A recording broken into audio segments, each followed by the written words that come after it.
Саламатсыздарбы урматтуу Россия жергесиндеги мекендештер. Кыргызстан Россияны сотко берди. Болгондо дагы мигранттардын укугу корголбой жатат деген жөө менен кайрылган. Мындай маалыматты угуп, көпчүлүгүңүздөр ишенип ишенбей таң калып турган болсоңуздар керек, маалыматтын чын түбүнүн далилдейбиз.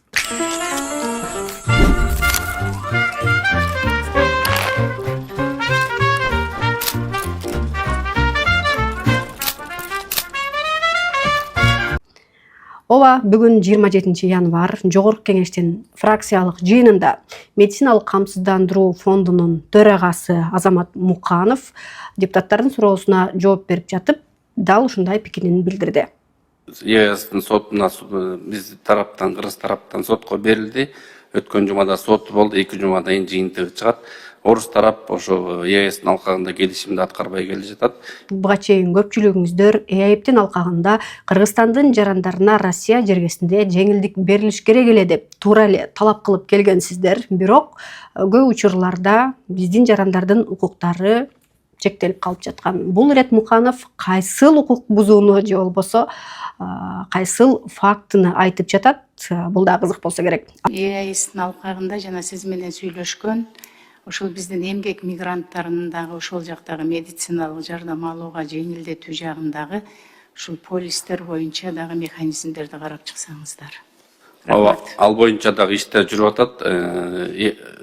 ЕСтин сотуна биз тараптан, Кыргыз тараптан сотко берилди. Өткөн жумада сот болду, 2 жумадан кийин жыйынтыгы чыгат. Орус тарап ошо ЕСтин алкагында келишимди аткарбай келе жатат. Биздин иштеген жарандардын баягы үй бүлө мүчөсүнө дагы ОМС берилиш керек да. Жанагы 5 мамлекеттин ортосунда келишим негизинде 96-98 берененин негизинде. Ал боюнча иштер жүрүп атат. Өткөндө дагы ноябрда айырчук келгенде дагы бул боюнча маселе көтөрүлгөн. Рахмат, биздин жанагы эмгек келишими түзүлгөн жарандар боюнча бир топ жеңилдиктер бар. Анан эмгек келишими жок эмгек мигранттары дагы деле ошол социалдык жардам алууга, ошо медициналык жардамга муктаждыгы ошол бойдон калып атат. Азыр эмгек социалдык камсыздоо жана миграция министринин биринчи орун басары отургандан пайдаланып айтып коеюн.